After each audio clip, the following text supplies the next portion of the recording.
Last but not least, Shintaro-san, the Office of Regional Economic Integration from ADB, Asian Development Bank. So what are your thoughts? I mean, how are we doing as a region when it comes to promoting our services and the idea of having this sort of hub in the region? Thank you. My name is Shintaro Hamanaka. I'm working for the Asian Development Bank as introduced, and the office I'm working for is Office of Regional Economic Integration. Do you think you could put your microphone in? I think yes. Okay. And the ADB Charter said that ADB has two roles. First role is economic development, and the second role is economic cooperation among countries in the region. And but ADB has great job on the first purpose, but there was no office that served for the second purpose. And President Kuroda came to office 2004, and soon after he came to ADB, he established a new office, which is Office of Regional Economic Integration, to serve the second purpose of the ADB Charter. So today, all work we are doing is closely related to regional integration. And today, I will talk about something related to the service strategy at the regional level.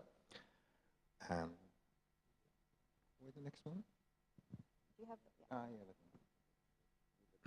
So first I talk about how goods and services are different, and then I talk about something about the service FDI using balance of payment statistics, and then I talk about the actual business model of the firms who provide services using the Japanese firm level examples, and then I try to draw some policy implications. I try to finish my presentation in 10 minutes. First, the logic of hub. Goods and services are very different in terms of the effect of regional agreement. In the case of goods, as you know, there is a rule of origin. For example, Singapore and Indonesia, there is FTA, which is called ASEAN FTA AFTA. And suppose that Singapore signed FTA with some African countries, and African products come to Singapore without tariff. And then if such African products are re-exported to Indonesia without tariff using AFTA scheme, that would be problematic. Therefore, in the case of goods, there is rule of origin. Rule of origin says that which type of product can satisfy the condition for tariff, preferential tariff treatment. But in the case of services, rule of origin is really weak or leaky.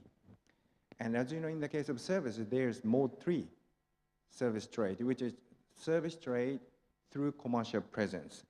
And for example, Japanese corporation established commercial presence in Singapore, and then as far as that commercial presence has substantial business in Singapore, then such commercial presence is treated as Singaporean commercial presence when we talk about its export to its service export to Indonesia. So in the case of services, unlike goods, trade deflection may happen, certain conditions met. So this is the graph, the Japan, Singapore, Indonesia, for example. And Japan exports Singapore services using mode 3, and then such Singapore, the commercial presence established by Japan can export service to Indonesia using regional service liberalization framework.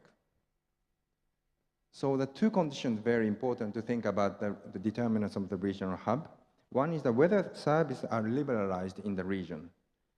And the second question, if the answer to the first question, yes, then the second question, which country is the most attractive FDI destination? So simply put, we need to think first whether Singaporean and Indonesian services are liberalized in a regional context, and if so, which is more attractive destination of FDI, Singapore or Indonesia?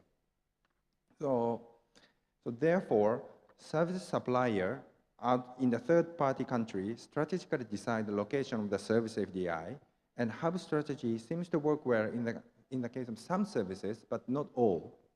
Then the questions are which country in the region, for example, in the case of ASEAN, receives service FDI from outside as a regional hub, and whether there is difference across sub-service sectors. And before going to services, I quickly talk about the manufacturing, and the left side is the amount of FDI in manufacturing sector from Japan to ASEAN, and the right side is share. The important point here is that Thailand is a slightly dominant player, but not with dominant player. In other words, in ASEAN, Japan's FDI goes to all ASEAN countries, and there's no big difference. That is not the case in the case of services. If you look at services, nearly half, although it's fluctuated across years, Singapore is a major destination of Japanese service FDI as long as ASEAN is concerned. But as you know, in the service is really homogeneous. There are so many subsectors. So I will talk of two subsectors. This is the Japan's transportation FDI to ASEAN. What is interesting, almost all transportation FDI into ASEAN from Japan are concentrated in Singapore. And that concentration is getting stronger and stronger. But in the case of finance, such concentration cannot be observed, just like the case of manufacturing sector. So if we compare transportation and finance, we can say that in the case of transportation FDI from Japan, there's a concentration in Singapore, but in the case of finance, that is not the case. Then we need to think why. And there are two questions, two perspectives to think about this question. First is whether service trade is liberalized in this region, as I talked. And the second is which country is the most attractive FDI destination in financial sector and transportation sector. And in the case of transport or logistics, Singapore, the logistics will be fully liberalized in ASEAN region. Mode 1, Mode 2 is fully liberalized by 2013, which is next year. And Mode 3, which is commercial trade through commercial presence, will be also fully liberalized by 2015. So we can say that logistics or service sector will be fully integrated in ASEAN. Then the question is which country in ASEAN is the most attractive FDI destination? And in the case of Singapore, the transportation sector, logistics sector are already fully liberalized. But other countries, that is not the case.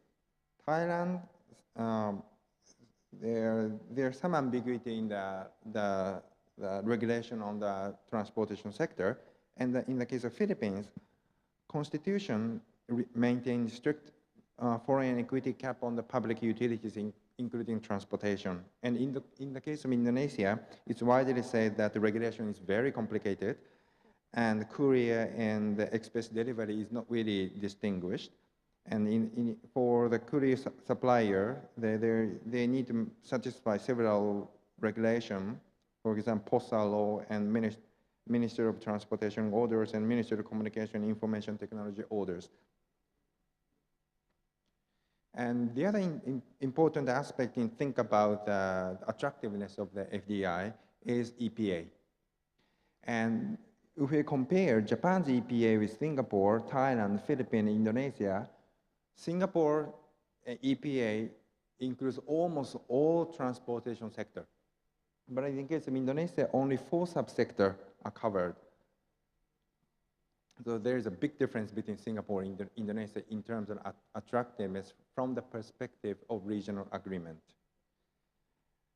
And in the case of services, in the case of financial services, unlike the case of transportation, the regional, regional services will not be integrated that much.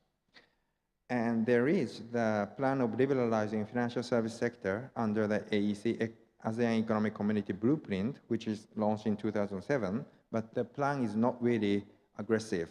And it's very unlikely that the financial service sector in the ASEAN region will be integrated to a similar degree to the case of transportation sector.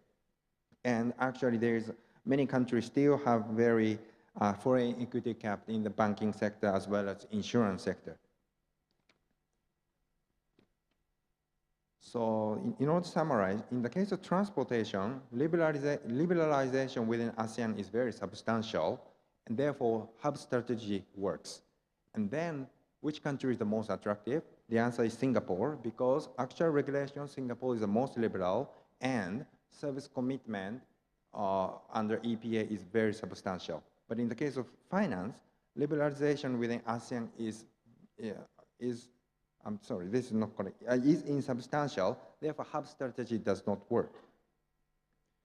And actually, for the sake of time, I skip those next two slides, but actual business plan is also consistent to what I said. In the case of transportation services, many countries concentrate their investment in Singapore, and their press release usually say that using Singapore commercial presence, they will export services to other ASEAN countries like Indonesia or Malaysia. But in the case of finance, that is not the case. Because, for example, in order to supply banking service in Indonesia, Japanese banks need to get license from Indonesian government. And just making commercial presence in Singapore does not work.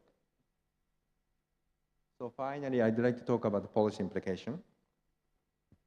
If services and investment are liberalized within region, you should minimize the restriction on FDI from outside. This is because otherwise, outside investors simply choose other country to supply services in your country. So in the case of Indonesia, because there is now AFAS, ASEAN Framework of Service Agreement, for Japanese service operator, there is no need to have commercial presence in Indonesia. Commercial presence in Singapore is enough. Therefore, if they don't want to attract investment from Japan, investment simply go to Singapore. And the second is that when a partner decides to liberalize trade and investment in a certain service sector where the hub strategy works, it is important for you to liberalize the sector toward outsiders as well.